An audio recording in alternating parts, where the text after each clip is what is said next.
Bismillahirrahmanirrahim. I am Tohida Rahman, Assistant Teacher, 60 Central School and College, Rajshahi. My dear all students, I hope you are already fine. হ্যাঁ, আমরা আমাদের ক্লাসে আবার ফিরে এলাম। আমাদের আজকের ক্লাসে আমরা আলোচনা করব কোষ সম্পর্কে, কোষের প্রকারভেদ।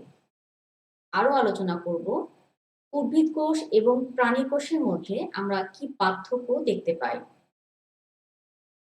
প্রথমে আমরা যদি চিন্তা করি একটি পুরো একটা বাড়ি বা বড় একটা দোতলা বাড়ি, তিনতলা বাড়ির কথা, সেগুলো যেরকম ছোট, ছোট ইটের সমন্বয়ে গঠিত, আমাদের এই মানব দেহটাও কিন্তু সেরকম ইটের সমন্বয়ে কিন্তু গঠিত। সেই ইট আসলে আমরা বলবো কোষ। এই ইটটাই হলো এই আমাদের কোষ। এই কোষ দিয়েই কিন্তু আমাদের জীবদেহটা সুন্দরভাবে গঠিত। আমরা আমাদের এই কোষের সংজ্ঞা যদি বলি তাহলে আমরা বলবো জীবদেহের গঠন ও কাজের একককে আমরা কোষ বলি। কোষ কাকে বলে? এটার অ্যান্সারটা কি হবে?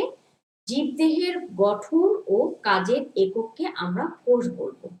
এই জীবের মধ্যে কিন্তু উদ্ভিদ এবং প্রাণী দুটোই কিন্তু থাকে।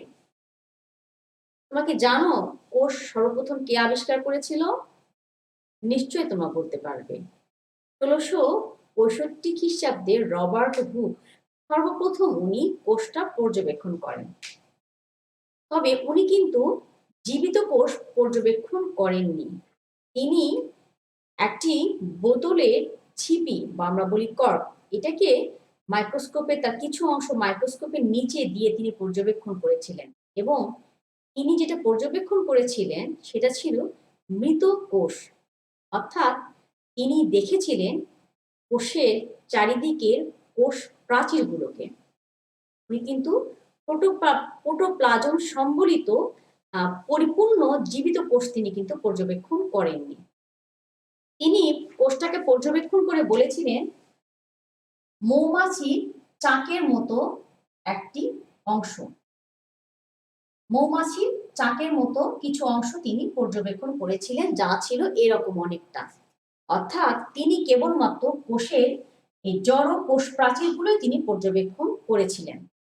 আসলে জীবিত কোষে কিন্তু কোষ প্রাচীর অর্থাৎ উদ্ভিদ কোষে কিন্তু কোষ প্রাচীর থাকবে, তার সঙ্গে থাকবে প্রোটোপ্লাজম থাকবে, আরও থাকবে কি কোষ ঝিল্লি।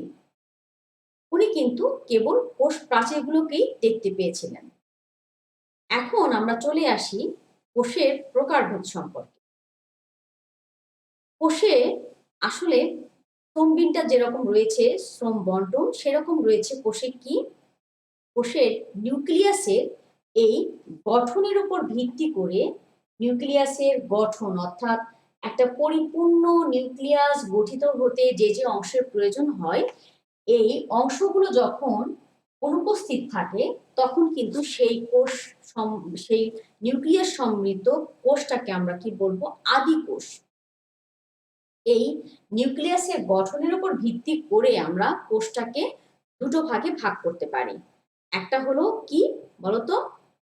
হ্যাঁ, আদি কোষ, আরেকটি প্রকৃত কোষ। আমরা আদি কোষ কাকে বলবো? তোমরা কি জানো?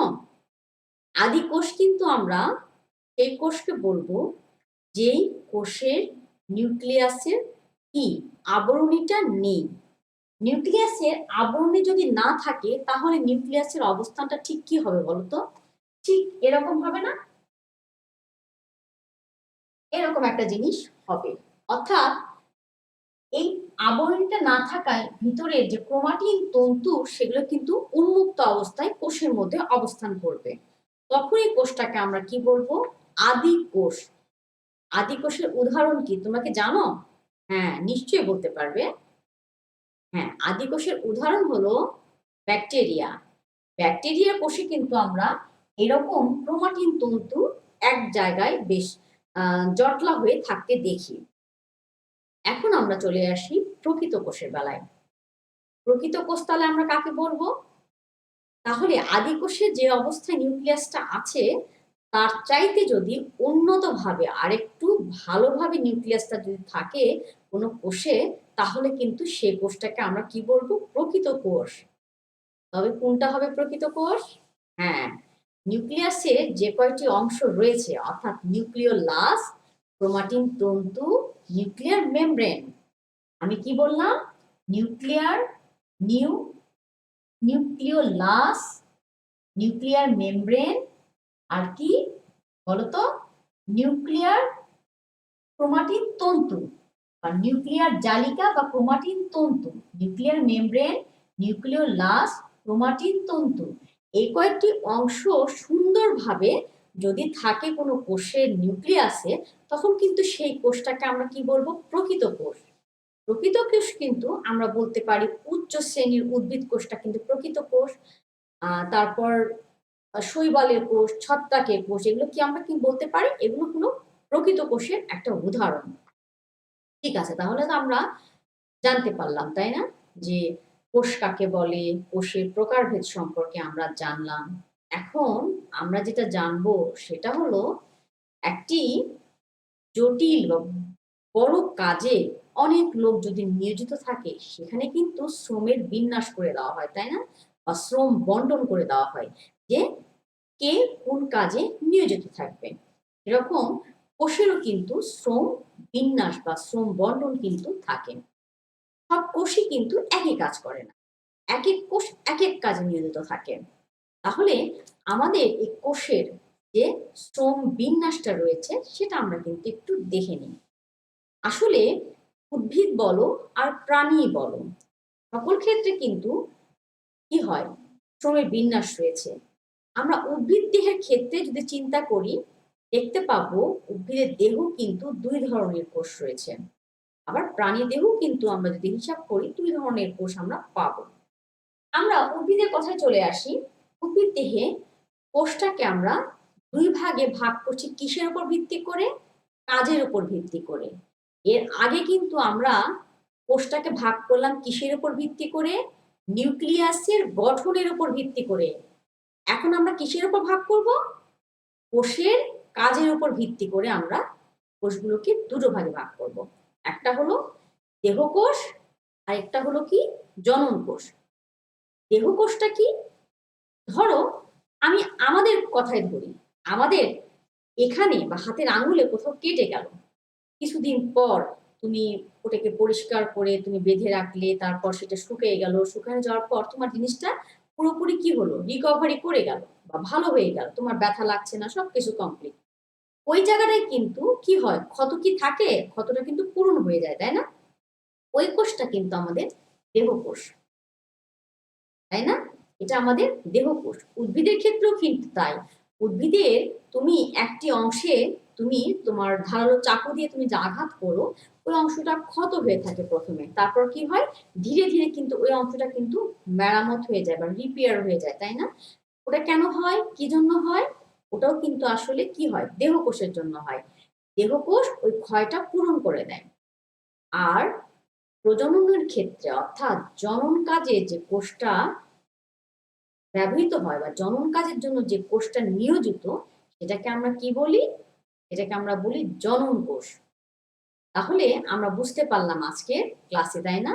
যে কোষটাকে আমরা দুটো বিষয়ের উপর বা দুইটি জিনিসের উপর ভিত্তি করে আমরা ভাগ করলাম। একটা নিউক্লিয়াসের গঠনের উপর ভিত্তি করে, সেটা আদি কোষ, প্রকৃত কোষ।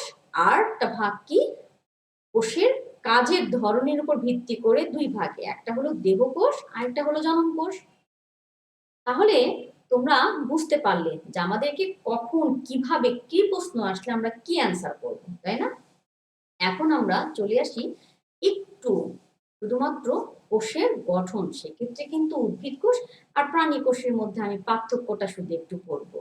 আমাদের কোষের যে ছবিটা বইতে দেওয়া আছে, পাশে পাশে কিন্তু দুটো ছবি দেওয়া আছে, তাই না? একটা উদ্ভিদ কোষের ছবি, একটা হলো প্রাণী কোষের ছবি। আমরা যদি দুটোকে একসঙ্গে গুলিয়ে ফেলি, সেজন্য আমরা মনে রাখার জন্য কতগুলো জিনিস আমরা এখানে পর্যবেক্ষণ করি। আমার পাশে দেখো একটা উদ্ভিদ কোষ রয়েছে, একটা প্রাণী কোষ রয়েছে।